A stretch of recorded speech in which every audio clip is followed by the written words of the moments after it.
అరే మామ, నేను యూట్యూబ్ ఛానల్ పెట్టి మస్తు పైసలు కమాయిస్తున్నా. పని చేసినా చేయకున్నా దాని మీద సరిపోను ఆమ్దాన్ వస్తుంది. నువ్వు కూడా ఒకటి పెట్టరా. ఒక్క పాట తీసి వదిలినామంటే కథం హిట్ అయితే నీకు ఇక పైసలే పైసలు అని. ఈ నడుమ మంది మాటలిని చేతులు కాల్చుకున్నోళ్ళు మస్తు మందే ఉన్నారు. అగో అట్లా చెప్పుడు మాటలిని యూట్యూబ్ పెట్టాలనుకునేటోళ్ళ కోసం ఒక మంచి ముచ్చట పట్టుకొచ్చిన. ఆలస్యం చేయకుండా చూడుర్రి. మొత్తానికి యూట్యూబ్ ఛానల్ కథ కార్ఖానా అంతా మార్చి పడైపోతుంది ఆ కంపెనీ. ఇన్నొద్దులు యూట్యూబ్ అనగానే ప్రతి ఒక్కరు ఛానల్ కొలాయించి ఓ గింతేనా అన్నట్లు మంచి నీళ్లు తాగినంత అల్కగా నడిపించారు కదా. ఇక ఈ కాంచికి ఆ పప్పులేం ఉడకవంటుంది యూట్యూబ్ కంపెనీ. ఎట్లా అంటే వచ్చే సంవత్సరం కించి యూట్యూబ్ మానిటైజ్ రూల్స్ మరింత గొట్టుగా పెట్టబోతురాట.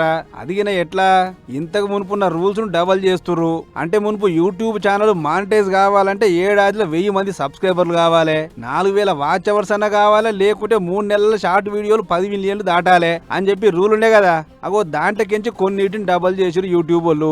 4000 వాచ్ అవర్స్ 8000కు, షార్ట్ వీడియోలు 10 మిలియన్లకించి 20 మిలియన్లకు పెంచిర్రు. నిమ్మలం ఏంటంటే సబ్స్క్రైబర్ల ముచ్చట్ల ఎసొంటి మార్పు లేదు. అది మునుపటి లెక్కనే 1000 ఉంటే సరిపోతుంది. అట్లా అని చెప్పి ఈ రూల్స్ ఇప్పటికిప్పుడే మారుస్తలేరు. వచ్చే సంవత్సరం ఫిబ్రవరి 1వ తారీఖు నుంచి ఇవి అమల్లోకి వస్తాయట. అంటే ఛానల్ మానిటైజ్ కోసం ఇప్పుడు పడుతున్న కష్టం ఇక ముంగట 2 పడాలి. అంతేగా మరి. ఈ నడుమ ఉమ్మాయ జక్కాయ ఆంత కూడి అడ్డమైన చెత్త అంతా యూట్యూబ్ లో నింపుతారు. ప్రతి ఒక్కరు ఛానల్ అంటుర్రు. అందులో అసలుదేదో చెత్తేదో జనాలు తెలుసుకుంటానికి కూడా మస్తు టైం పడుతుంది. అందుకే గిసొంటి గొట్టు రూల్స్ పెడితే మానిటైజ్ చేసుకుంటానికి తలపాలం తోకకొస్తుంది. కాబట్టి అచ్చిగా టైం పాస్ చేసేటోళ్ళ సంఖ్య కూడా తగ్గుతుంది. యూట్యూబ్ లకించి కొందరిని ఏరి పారేయాలి అని చెప్పి ఈ నిర్ణయం తీసుకుందాట. మరి ఇక తోటోడు తొడగోసుకుంటే మనం మెడ కోసుకున్నట్టు కొత్త రూల్స్ తెలియకుండా యూట్యూబ్ జోలుకు ఓకురి చెప్పుడు మాటలని పెట్టుబడి పెట్టి ఆ గంగా ఆకురి. అటెనక మీ ఇష్టం ఇక.